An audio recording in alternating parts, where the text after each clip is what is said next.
lecture by Dr. Langness entitled Education as Community Transformation. She will be formally introduced in just a moment, but I want to extend a special welcome to you. So happy that you are here, express our gratitude for being part of this year's Pathways to Peace series. The university has a long-standing connection to the value of peace. It's a central value of the founders of this institution, the Church of the Brethren, some 130 years ago, 38. I'm looking at my colleagues. I don't know the number. But there is a significant resonance between the university's foundations in peace and the Baha'i community, who is a central co-sponsor for this event. Baha'i communities are diligent advocates for the promise of world peace and have developed strategies to encourage peace through the values of oneness and unity, harmony, justice, and especially, which I love, this idea of nobility of humanity. The Baha'i community especially always seeks to provide real avenues of hope, which is how this lecture series comes to be. It's a gift to all of us. I want to express a thank you to the Spiritual Assembly of the Baha'is of Rancho Cucamonga, who envisioned the creation of this lecture series, and the Baha'i communities of Southern California, and the Baha'i-inspired organization, People for Peace and Prosperity, all who have been collaborators and sponsors for this lecture series. Thank you for your supportive presence and for your spiritual vision. So at this time, it's my privilege to introduce Sohaila Azizi, a member of the Spiritual Assembly of the Baha'is of Rancho Cucamonga and a key collaborator. Did I say that right? I'm a double spy. You're a double spy or a double spy? Upland. Upland. I'm so sorry. I wonder why I say that. Anyway, Sohaila is an alumni of the University of Laverne's College of Law, so she has a deep connection with us in multiple ways. She's an attorney and has a thriving law practice. She's also an active community member, promoting social transformation, interfaith engagement, peacemaking, and a number of other things that is carrying this profound commitment to creating thriving, peaceful, and prospering communities. And it's a pleasure always to collaborate and partner with Sohaila. Thank you always for your ongoing vision and love. And she will now come forward to introduce our speaker. Please join me in welcoming Sohaila. Sorry about that. Thank you. Really appreciate the introduction. It's not about me at all. I'm just representing the Baha'i community of the areas around here and a few Baha'i-inspired organizations that have collaborated. And we are honored to have the support and collaboration of the University of Laverne for close to 3 decades. By having received the mentorship, having received the leadership, having received the support of the university, so our programs could impact the communities. So my role is to just introduce our wonderful speaker tonight. I have a bio that I will read to you. However, as we had a conversation a few months ago in one of our series, the primary identity of individuals, as we consider, is their humanity. So when I'm introducing a speaker, to me the most important element that I would like everyone to know is the humanity of that individual and the way that they have impacted with their work and with their influence, the cultures, the countries, the places that they have been in contact with, and the way that they have impacted the next generation of decision makers in the world. So with that, the secondary identity of Teresa Langness, Dr. Teresa Henkel Langness, is that she is the founder of the Full Circle Learning, and you'll hear all about that in a few minutes. She champions connecting learners with communities to foster collaboration, conflict resolution, and social impact. Since the start of this program in an urban setting, the Full Circle Learning has expanded to 40 nations, and they help educators tackle social and sustainable changes. Dr. Langness, the author of 50 books That I did not know about my dear friend Teresa. And she emphasizes the role of education in creating positive change. And she is informed by her research and by the principles of the Baha'i faith, of course. She'll share some of that with you and you'll know how. Her work in educational conferences and on nonprofit boards underscores her commitment to making learning a tool for community transformation. And you'll hear from her more about all that she does. It's my honor to introduce the speaker tonight to them. Thank you, Ms. Actually, we start with a prayer. So Dr. Langness invited me to share this prayer on behalf of the presentation that she's going to be doing this evening.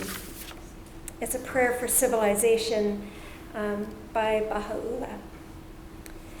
O my God, I ask thee, by thy most glorious name, to aid me to win that which will cause the affairs of thy servants to prosper and thy cities to flourish. Thou indeed hast power over all things. Amen.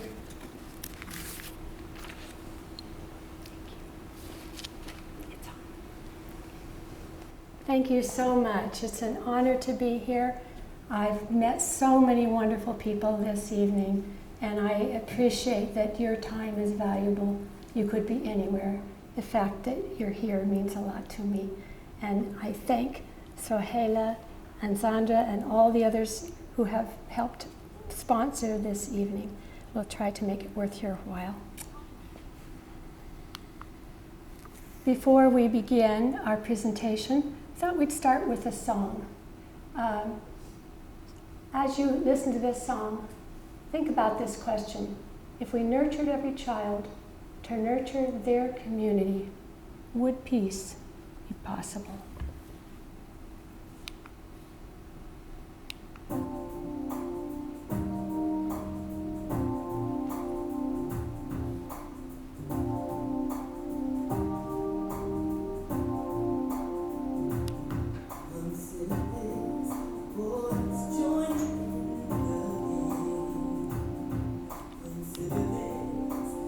Doesn't look the same, but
So we've just considered what it would be like if children were the peacemakers of the world.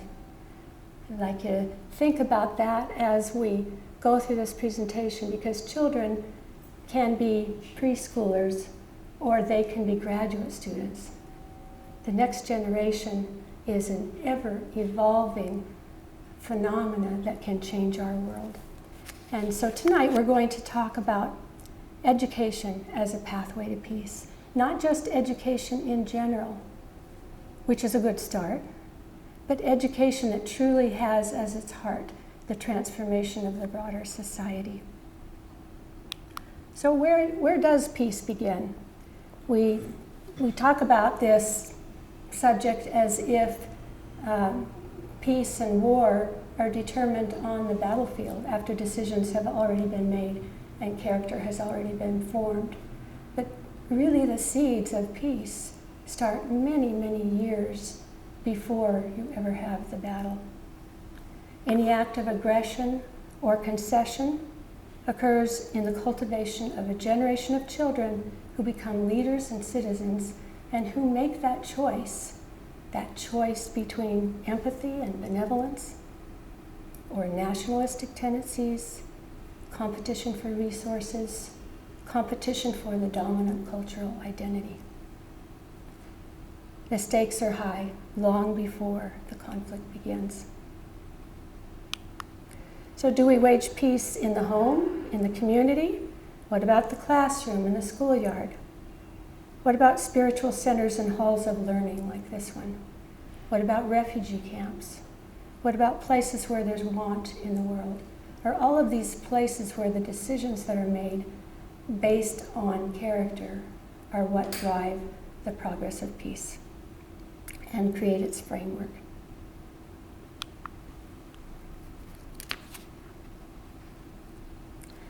Today, a lot of ink has been spilled on mental health and the challenges that young people have with social media and all of the issues that beset the generation growing up today. But instead of discussing only how to protect young people from violence or anxiety or apathy, imagine what would happen if our focus was really on helping them to comprehend their value to the human family, their existence in relation to all living things.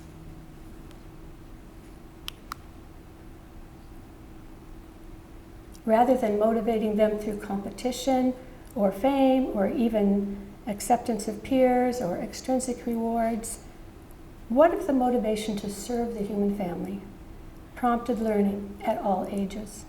Could love, unity, and resilience then be our most powerful antidotes to the war without and the war within? There was a mystic and a humanitarian who more than a century ago, whose name was Abdu'l-Baha, met with a university president in the Middle East, and they were talking about what is needed in the field of education. And he had a prescription.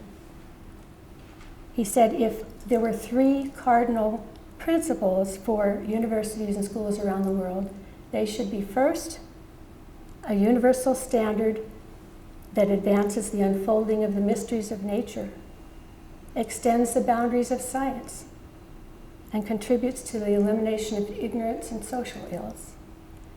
He said that second, service to the cause of morality, inspiring students with ethical ideals and altruism would be important. And third, service to the oneness of the world of humanity, so that every student could consciously realize that he is a brother to all mankind, irrespective of religion or race. Those were his words. And he went on to say, the thoughts of universal peace must be instilled in the minds of all the scholars in order that they may become the armies of peace, the real servants of the body politic, the world. The mothers in their homes, the teachers in the schools, the professors in the colleges, the presidents of the universities, they would all bear responsibility for this cradle to grave march toward peace. Now think about it. This conversation took place a very long time ago between people from two Middle Eastern countries. If that were the universal model of education we all had enjoyed for a century, what would be happening in the Middle East right now? The stakes are high. Throughout the last two centuries, we've seen a lot of educational innovators who each have a layer to add to discussions of education.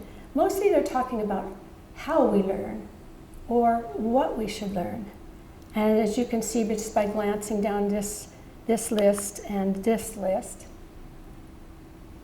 you'll see that each one added something significant. But we're in a new century now. We're in a new era. Is it enough to talk about how we learn and what we should learn? What I would posit to you today is that now we have to really ask the deep questions about why we learn. What is the basic motivation behind the human instinct to learn? And how do we feed that? We will take a look at the research that supports some of the possibilities.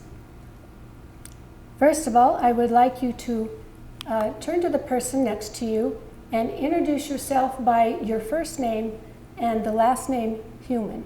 Like, I am Teresa, I'm a member of the human family. Oh, are you my sister? Just take 5 seconds and do that.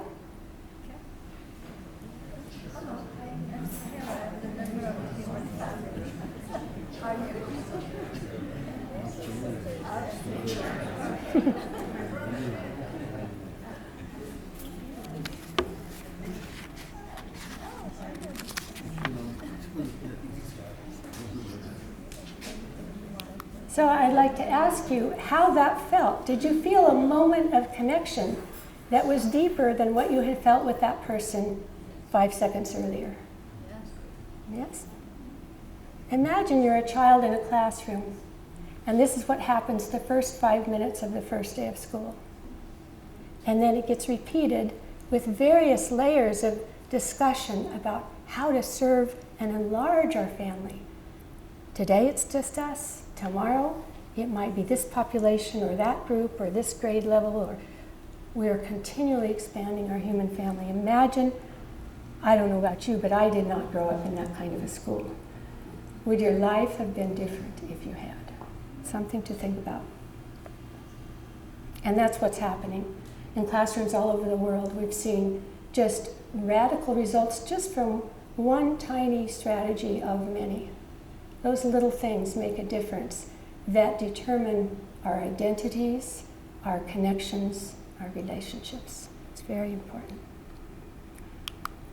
One of the ways that we can bring that concept home so that it's not just an abstraction is with projects based on context and purpose. In these three examples, we had some young men who were learning engineering skills, and so they are building a solar cooker of wood and glass, quite an elaborate design, but they're not doing it just as an academic exercise, and they're not doing it just to take home to their mother to ask her to make them some brownies under the sun. They are making them for homeless shelters. So they are connecting those synapses in the brain that say, I care about these people. They're part of my family. What can I do? Oh, I'm learning these skills. I can apply these skills in service to them. In the second picture, which was in Nigeria, we have a group of students who, their habit of heart, as we say, the theme of their learning unit was awareness. And they decided they wanted to make people more aware of health practices and preventions to address the vast problem of health disparities, because most people could not get to a clinic, didn't have the money. Healthcare was really a deficit in their region. So they went to the health ministry and they said, tell us the priorities. The first priority was Lassa fever. We've got Lassa fever. Nobody knows what it is or how to prevent it or how to treat it. And the students said, we'll take that on. Teach us. And so they started with Lassa fever, And they went out to every home in their village, and then the next village, and the marketplace, and the conferences, and the next town, and the next town. And then the government said, wow, that worked. Our public health professionals don't get anywhere because people think that we're trying to kill the population and want to poison them.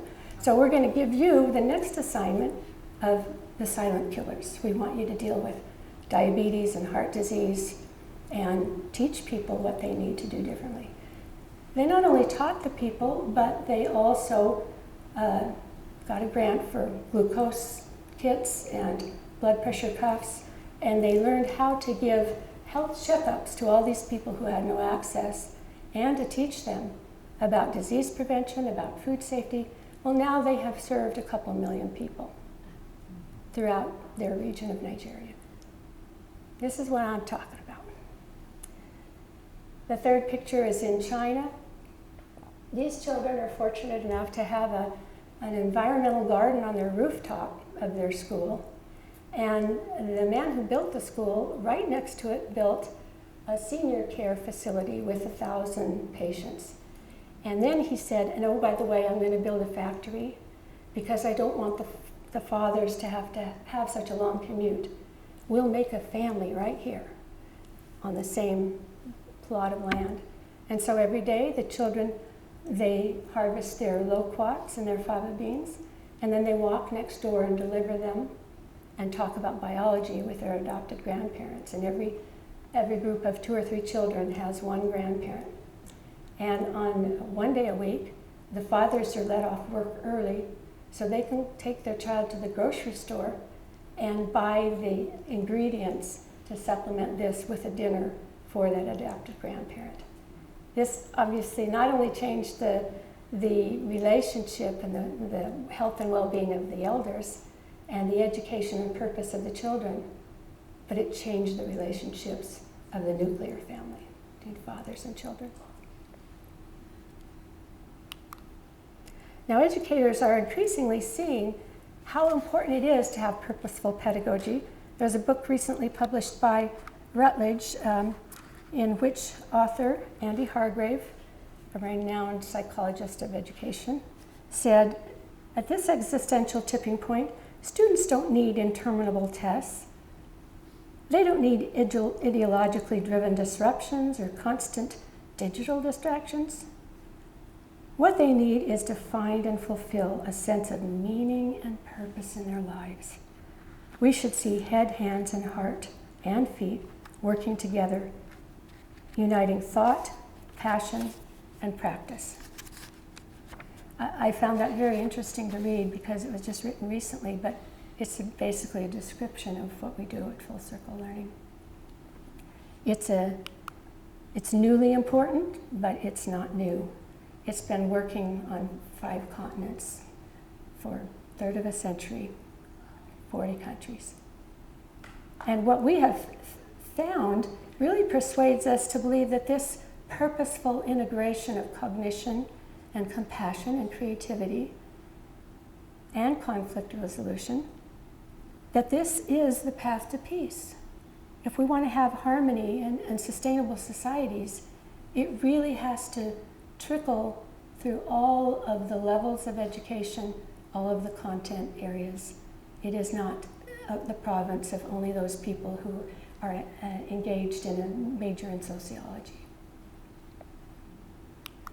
You might be wondering exactly what Full Circle Learning is. Well, it is to the extent that we can make it that, it's a coherent system of education, a model of education that does engage the head, heart, and hands, that really challenges the teacher and the school at all levels to help new generations embrace their role as society's humanitarians and change agents. The teachers learn to design academic learning units that integrate character education, or a habit of heart, peacemaking, service to the local family, and service to the global family as well within every learning unit. And then to learn all the strategies that will support that goal through their instructional pathways and their classroom management approaches. So it all begins basically by offering students a vision and a sense of purpose larger than self. You don't exactly see that in the national standards of most countries. Some you do. But that is an education standard. Until we do that, how far are we going to get with the rest of it?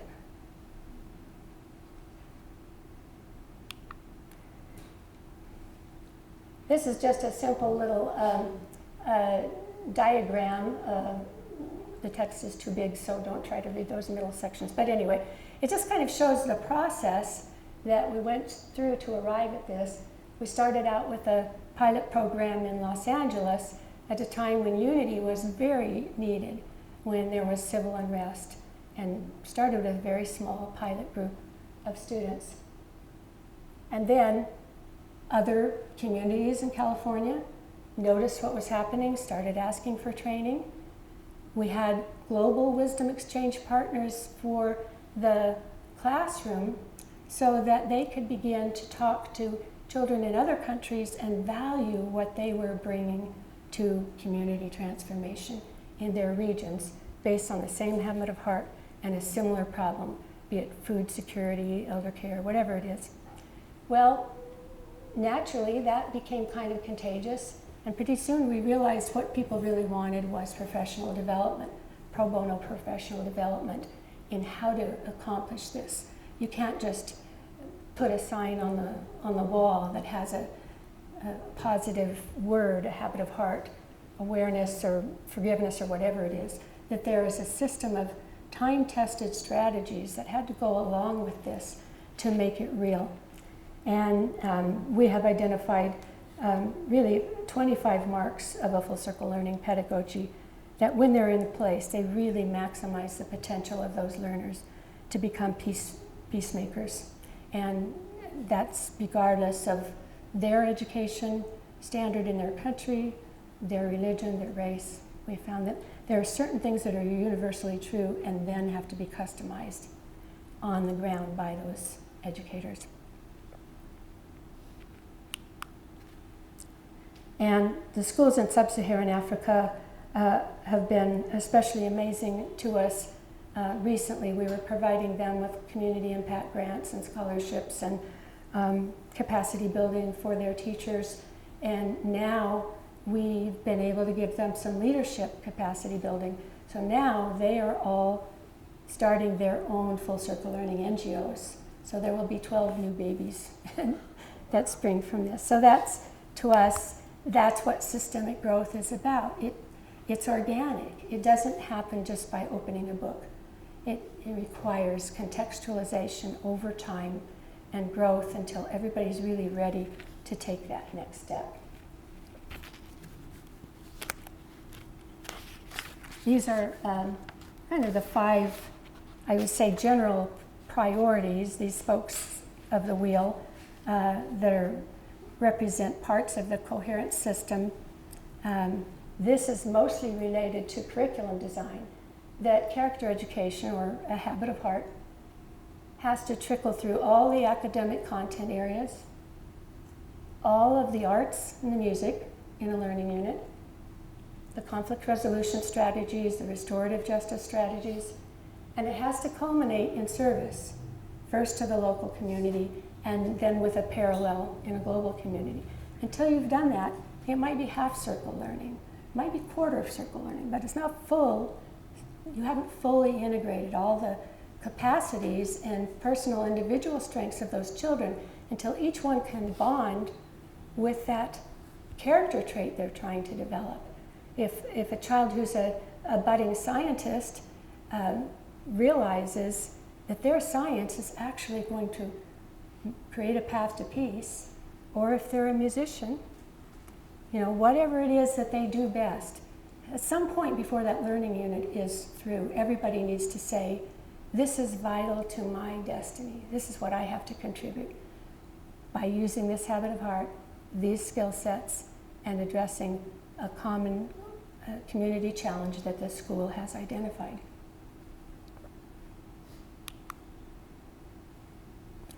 So by making it relevant, it begins to transform lives and communities. And we know that by observation and by collecting data. But let's take a backward step and ask why. Where's the evidence in the world that this should work? Well, there's a lot of talk about biomimicry these last few years, looking for patterns in nature that reinforce our capacity to solve complex human problems. And Rutger Bregman wrote about the example of the wolves, that really it's outdated to call somebody a lone wolf as a compliment. Who dies? The lone wolf. The survivors are those who work in packs, who collaborate, who learn all these social skills. And this has been true of wolves for many years now, that as they have evolved, they've become increasingly collaborative.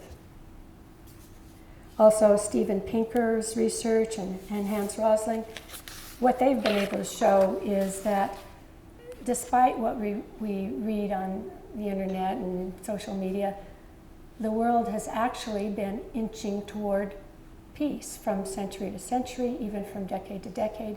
When we really look at all the data and all of the evidence that's there, we can find many reasons to look at the models that are working instead of to assume that it isn't working.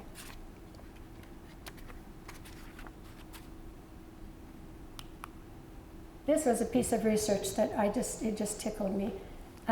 This scientist decided that he would do research on the fetuses, late-stage fetuses of mothers.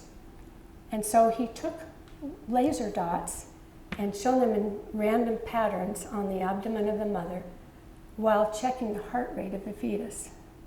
And when those dot patterns were random, guess what? There was no change in the heart rate.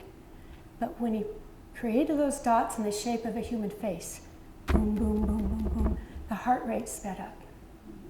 Now, this may be circumstantial evidence, but to me this suggests that perhaps even before we're born, we are very anxious to connect with our human family.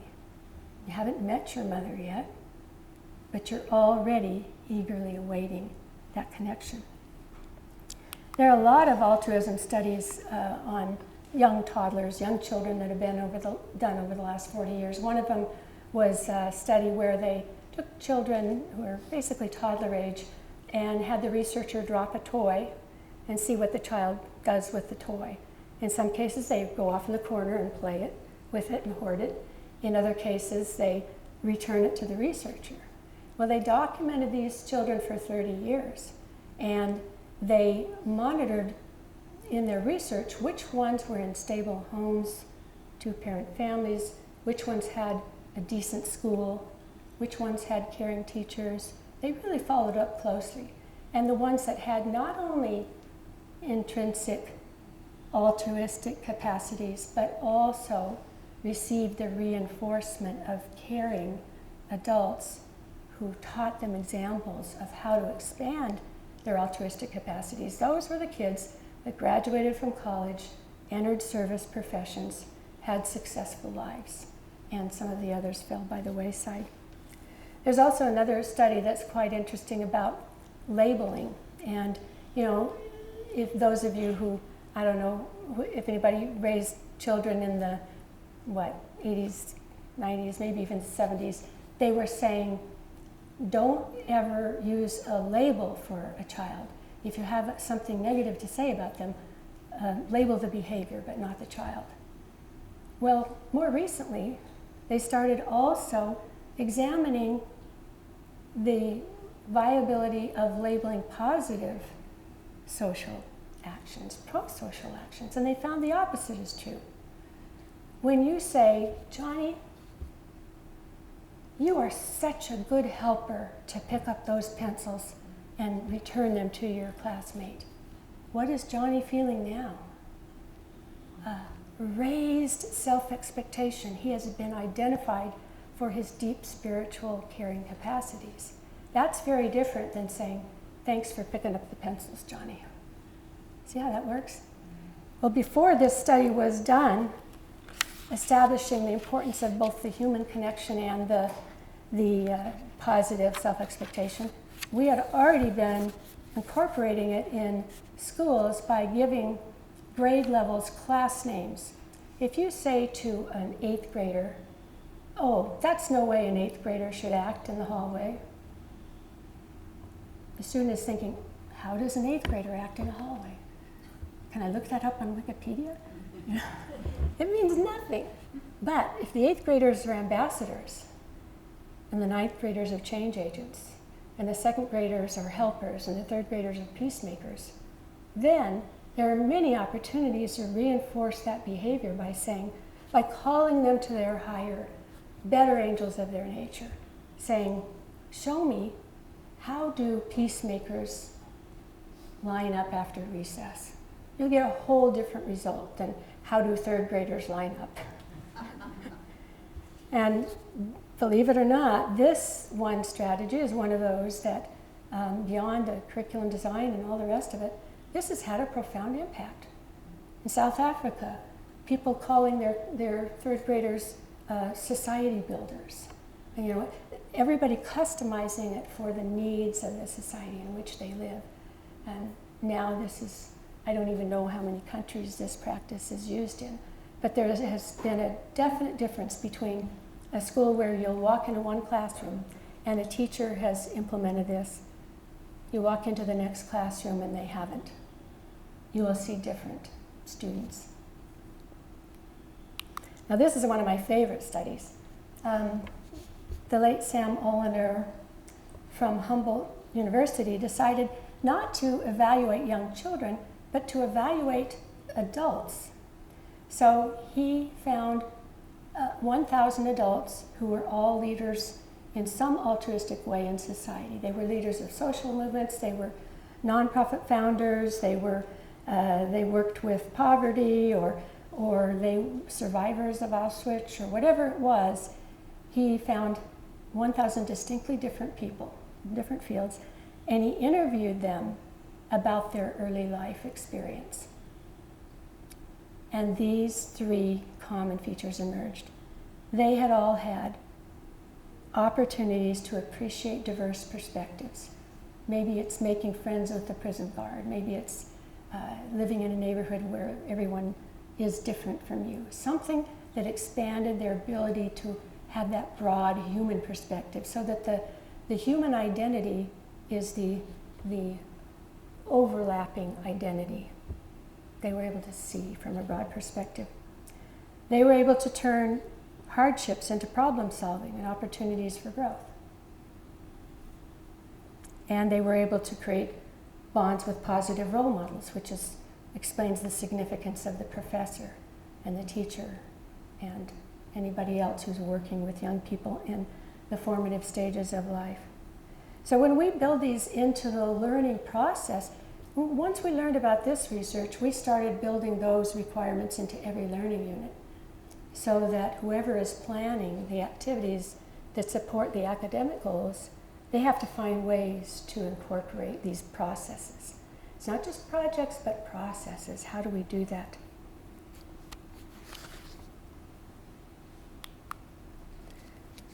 Abraham Maslow, early in his career, you've probably heard, defined a hierarchy of needs, saying that, well, we have to have food and shelter and belonging and a roof over our heads before we can have a peak experience. Well, not necessarily.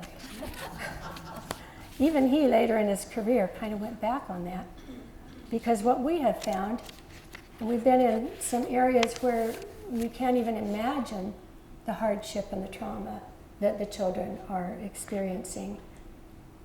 Children who come to school on Monday having not eaten since lunchtime on Friday. And what do? They just fall in love with their classmates. They're so excited to be together. They can wait till lunchtime because they have that connection. That's the real food. They come for the connection. Just one example, the students that I have up here were from a community called Chabolia in Zambia, very dark, crime-ridden, neighborhood. And they decided their project was going to be to learn how to be journalists. And their school year consisted of these 4 different units, divide the year into 4 parts. They were going to learn vision seeking, advocacy, dedication, selflessness. So they were on advocacy. And they said, we're going to make little bracelets that say advocacy, and we're going to go out and interview people about what they think would make life more bearable in our community. What would make people suddenly become economically viable and honest and all those things.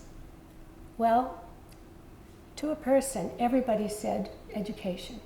We don't have the education to take care of ourselves. Well, by the time these kids documented their answers and gave them the little bracelets and headed back to the school, all the street children were following them, shouting, "We want change, we want change." So they brought them to the school. They were all admitted for free by the principal who had founded this school as a school for children that had no opportunity and couldn't afford tuition. So now she had 600 instead of 300 children to educate. But the important thing is the difference it made in their lives. So our research shows that up to 84% of students, when we've studied it, increased their grade equivalency over 5 years, every year, every 6 months.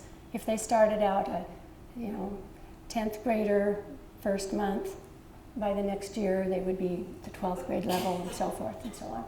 Their social behaviors, their academic skills, they exceeded the parents' expectation. And then we also have a 30-year study that I'll share with you. But I wanted to comment that these children are from Chennai, India, and their very first project, the leader brought in a bottle of water and had them identify, okay, what does this look like? Show me on the board what this looks like, and how do you draw water? Well, she wrote H2O on the board, and they talked about the molecular structure of water. And they stood up and they locked arms in threes, and they did all these exercises going down the watershed and flowing down to the ocean. And then she said, oh, one of the oxygen molecules decided they don't really care. They don't want to bond with the other 2. So unlock your arms. Now what happens? All life is gone because everybody needs water. That was the way she introduced the unit. By the end of the unit, they were teaching their parents about water sanitation.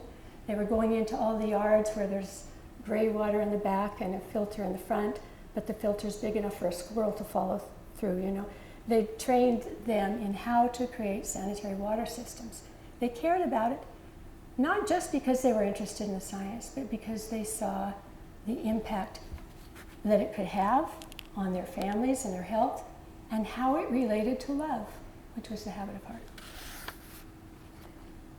So that's just one example. In post-pandemic years, as you know, most schools are reporting an increase in behavioral issues, all kinds of challenges among students.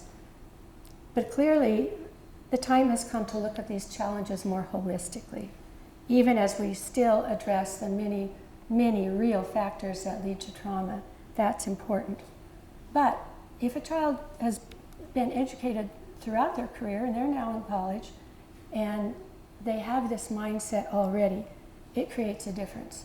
We had a researcher who did a 30-year study of the students around the world who had been in these programs, and what he found was their perspectives were self-actualized, they had a connection to their communities, and they had rampant hope as a cultural norm. Something we don't hear much of these days. This is what he said. This modeling offered experiences that influenced many students to understand their place in the world, feeling connected with their community and full of hope.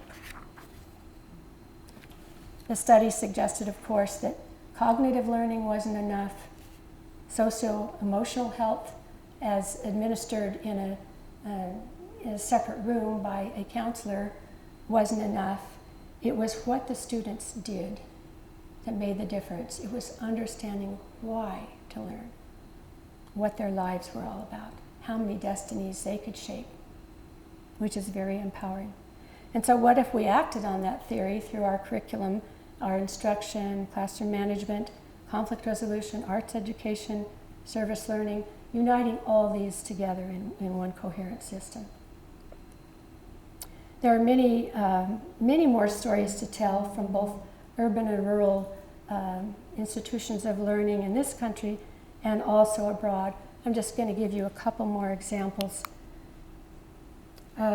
Most of you probably remember from about 1989 to 2003, Liberia was engaged in 2 terrible civil wars. There was no child that was not affected by what went on in that country. Well, later in 2017, the government suddenly had some missing funds, and some insurrectionists decided that was going to ruin the economy, and the only thing they knew to do about it was to act with violence. And so they were planning another insurrection. They had their weapons all ready, and they were gathering to meet in this neighborhood. Well, there were about 27 schools that had been trained in full circle learning, and those students went to that neighborhood by bus, on foot, however they could get there. And they brought their bullhorns and their signs. They gave speeches all day long. They said, look, we know how to do this. We'll teach you. There are diplomatic solutions to conflict, and we can show you how. And then they finally said, think about your own childhood as a child of war. Is that what you want your children to experience?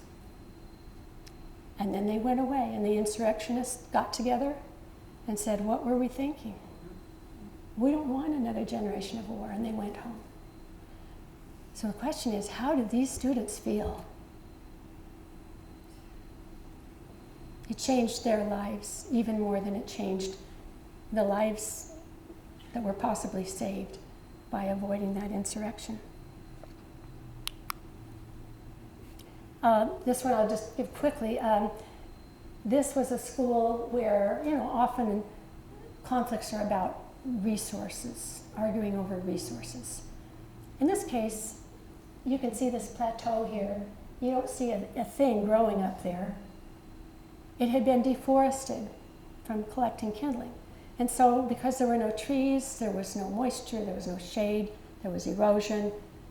And so the people were dependent on foreign aid for food. It was not a sustainable situation. So the teacher in this school called in a biologist, and she said, we're going to talk about compassion, and I want you to teach them the science of tree planting and what it does for an ecosystem. Well, that biologist taught them, and then taught them how to plant trees. Here they are singing their indigenous songs, inviting the rain to fall on the trees, and they're doing this as a thank you gift for the biologist. Shortly after the teacher had to move away, she didn't go back to this country for 20 years. What do you think she found? Tall cypress trees hemming the edges of this lush agricultural belt. And a generation of youth whose government had come to rely on them, saying, you're the solution givers. None of these organizations helped us. You have the answers.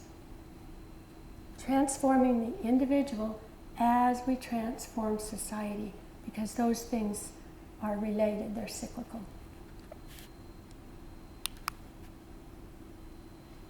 In California, we talk a lot about wildfires, and this can create dissension, people wanting to sue the utility companies and complaining about one thing or another. Well, these students in this group instead tried to take an approach as problem solvers and tried to figure out how to use science and data and research to address the challenges of wildfire. So they researched what kind of trees could be planted in a wildfire restoration area, how that was affected by the type of soil, the elevation, all the different factors to consider. And then they went out and started planting and monitoring trees, and they're still working on that project. They also learned from a therapist how to do basically breathing techniques, anti-stress measures, how to really use therapy to help fire victims cope. And then they went out in the public market and taught people this skill and brought their little devices so that people would be better prepared to either prevent or adapt from or cope with wildfire.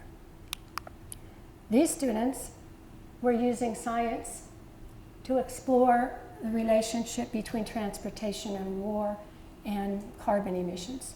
So they made some prototypes of solar planes and worked with those, practiced to see if they could get them to fly, tried to understand the weight ratio of the parts of the plane and why that was so difficult.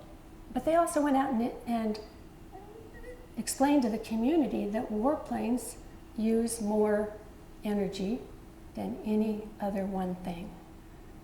So they were looking at fuels, they were looking at types of transportation and uses for transportation, and they were building peace through their science. This picture includes one boy who I'll tell a quick story about. They were living in a HUD housing project, and they had had full circle learning programs since they were very young. But not all the kids went because there were gangs in this HUD housing development. And so the kids who were 20 would come around and convert to 4-year-old boys saying, you need our protection, you have to join a gang. So they were very divided, and we were asked to come in and do a program that would encourage conflict resolution as well as literacy because their parents did not speak English. Well, one boy in this picture and his friend were on an environmental field trip where they were doing a cleanup of a lake, and a girl classmate stepped into a pothole. The week before, their habit of heart that they had studied had been sacrifice. Now, none of the kids could swim, but they saw this girl going down. And one boy turned to the other and said, I'm going out. And the other boy said, but you can't swim. He said, but I can sacrifice. They pulled her out and they became the community heroes. They went out and just she'd push them down and as she panicked, and they'd pull her up. This went on for some time until an adult saw them and made a rope of towels, the other students' towels, and threw them a line and brought them in. And it changed these boys' lives. One became an EMT. The other, this boy, on the end, began to realize what a difference it made. If it can make that much difference just to be out in the lake and save somebody, what if he took his best strength and used it to influence society because of the activities that had been happening in class about how to do that? He decided he was going to be an engineer. His father had only had a second grade education. He said, I think I can do more. So he was one of the first students to get a scholarship at UC Merced. And when I last saw him, he had gone back to the school and was a guest presenter for the younger students because he was now doing satellite projects to go around the world and find the drought areas so that we could address global drought while his father was still addressing hunger in the local community and picking the strawberries. Radical change, and not just that we educate, but how we educate. And the stakes are high. I had told this story to Sohaila, and she said maybe I should tell it. I won't end on it because it's kind of not a very pleasant story, but When we think about society's tyrants versus its peacemakers, how does that happen? How do we end up with these leaders who are so different from each other around the world?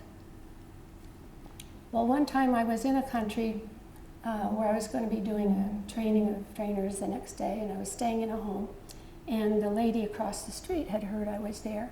She came over and she knocked on the door, and she said, you know, I'm a retired teacher and I have to go to the doctor tomorrow. I'm very old, but I wish I could come. And I said, oh, why? And she said, well, you know our dictator, who's been terrorizing everybody in the nation for 25 years. It took the whole African Union to oust him from the country. She said, I was his 4th grade teacher.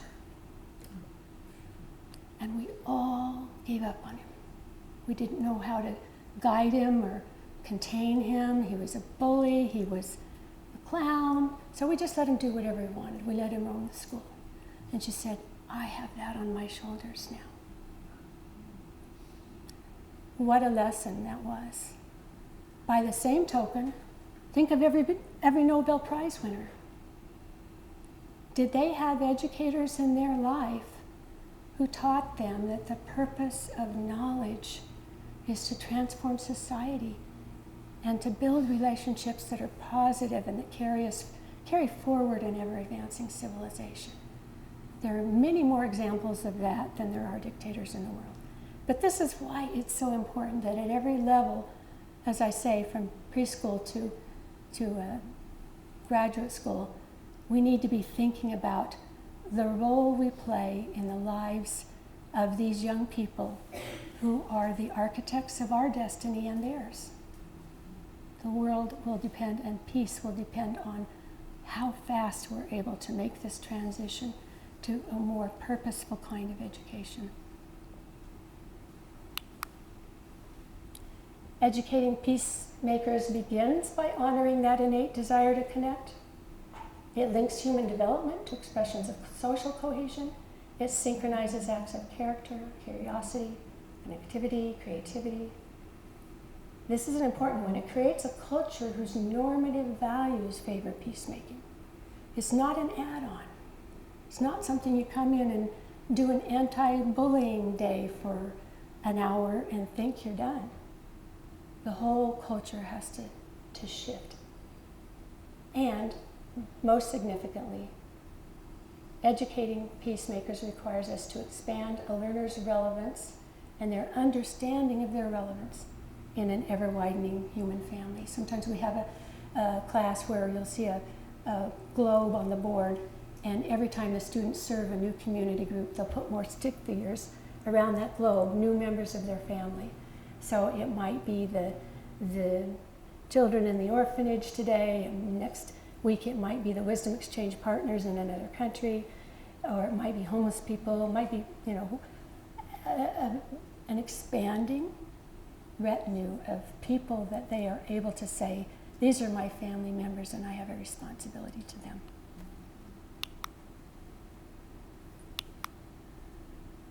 So in conclusion, when learners conceive, believe, and achieve to enhance the destiny of the human family, they maximize their own capacity as well as the potential for peace. And that's it.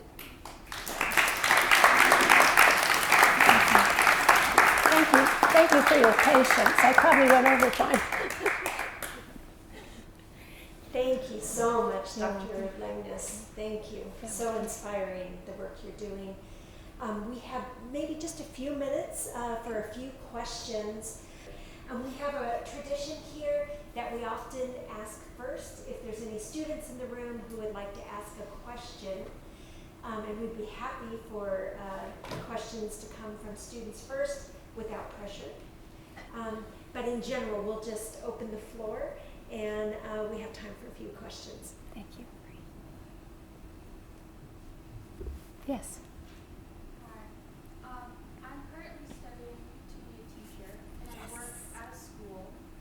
And a lot of the times, there's a lot of emphasis on curriculum, there's a lot of emphasis on testing, and it's really hard to find a balance to just implement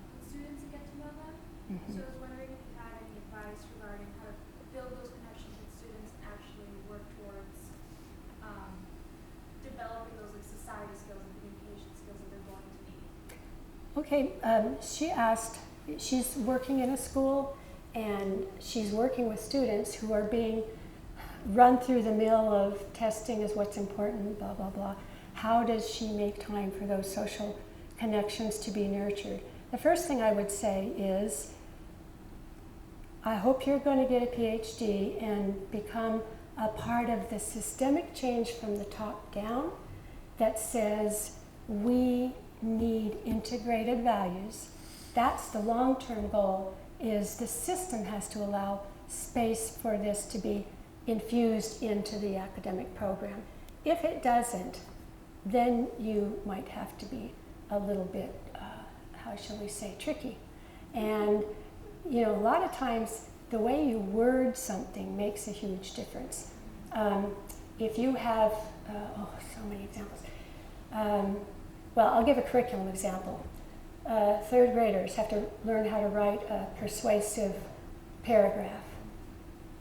The book might say, how to sell your bike. Have the students write about how to sell their bike. You go to the student and you say, let's turn this around. Let's think about everybody in the community and maybe write a letter to the editor about support for a bike path for all kids.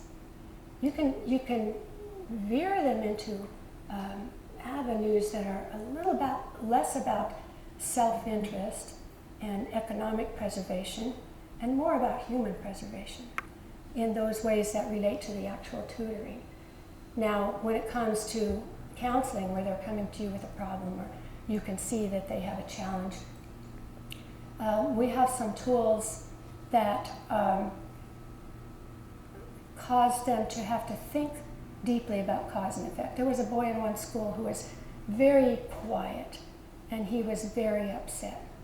And so he'd been sent to the counselor's office. And within a few short minutes, the counselor was able to say, what happened to you this week? What's been going on with you? And he said, well, my grandmother moved away and now she only visits my other cousin. She doesn't pay attention to me. It was as simple as connection. And so giving that child a sense of empowerment, this was a middle school child. Oh, let's write to your grandma. You can practice your writing skills and you can tell her that you care about her and her time. You know, finding ways to turn it around so the child is no longer the victim. They're feeling empowered to find the solutions to some of these social disconnects that the system left them without. There's another example I was going to give. Well, maybe I shouldn't give too many for now. I'll come back to that if there are no other questions, but let's take other. Does that help at all? Okay, yeah. Think about intention. It's all about intention, and you can build into the vocabulary of your interactions this idea that that child is noble, that child has the capacity to improve life for others, and that's wherein their power comes from. That's the short answer. Other questions? I don't have a question per se, but I just want to thank you for being here. And the statement that you made about children learning early that it is all a human family, that we are all a human family, just kind of really struck a chord with me because I used to substitute teach for about 13 years. And I would tell the students, I'm like, okay, I'm your brother, I'm your sister, you're my brother, and even your mother and your father and your brother and your sister. And I would ask them, does God have grandchildren? And they would look at me like, oh. And some would go, yes. And I'm like, no, God does not have grandchildren. He only has children. And that is why we are all brothers and sisters. Even though we also have a mother and a father, they're still your brother and sister. So to keep that in their early childhood mind that we are all one family is probably one of the most important things that you can do for a child. And did you find that it changed the way they related to each other and the Yes. responsibility they took Yes, for one and they another? thought that, okay, it's not just my brother and sister that live in my home, but it's the whole classroom. We're all connected. We're all a part of one another. Right, Yeah. right. and you see your friend skin his knee at recess, you're going to be likely to rush to him if you think of him as your brother. Right. Yeah. Thank you for already having pioneered that strategy. Very good.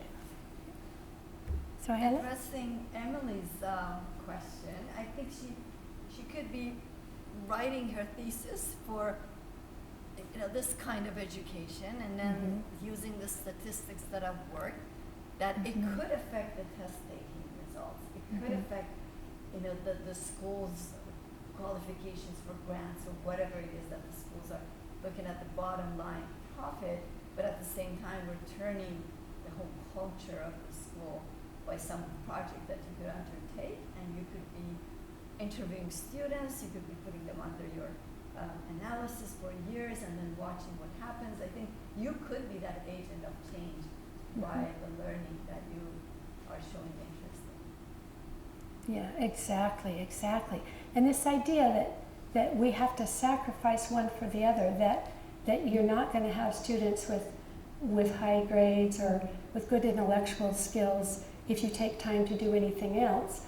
I mean, I remember the year when suddenly they started saying to teachers, don't take time for social skills. We just have to practice for that test. It didn't create better students. I knew some students who just out of spite gave the wrong answers because they were so mad at their school, they didn't want it to be funded.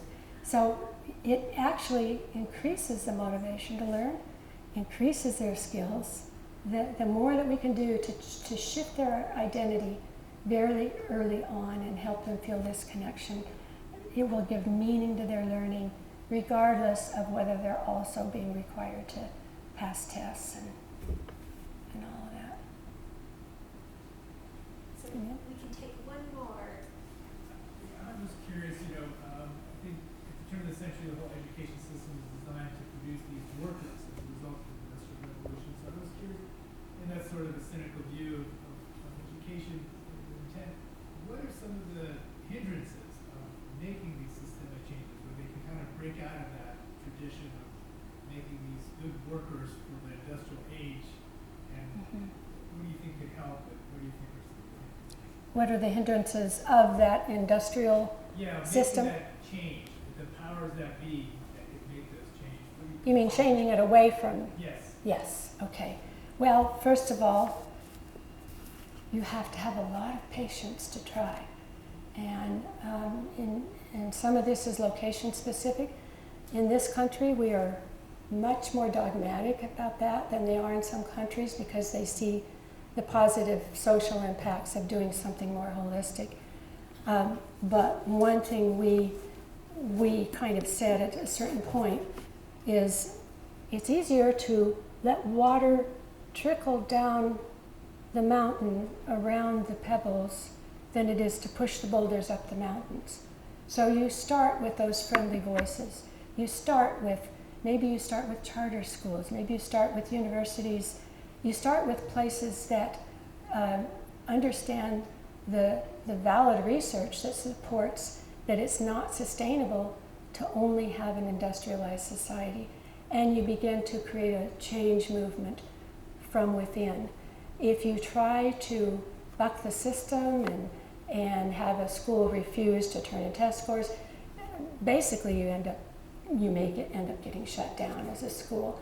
So we have to be careful about the fact that the adults in the system are people who didn't have this kind of education. So they don't understand the potential and the power of it. So find those that do, find those for whom this is a sympathetic topic, and then begin to infiltrate colleges of education so that, if all change is organic, this isn't going to change in a year, or a political cycle, or maybe 2 political cycles. But by the time a generation of students entering the field of education, by the end of their career, it can change if there's a critical mass. So that creates a challenge. There might always be pushback, but if you look at the bell-shaped curve of society, and you have that dictator who had been ousted because the 4th grade teacher didn't know what to do, how many people like that are there compared to all the people with the potential to unleash their capacity for good? find those people and slowly, slowly change the appetite for a peaceable, transformed society. And that's the long answer because it's a long process. It's not going to happen overnight in this country. In some countries it will.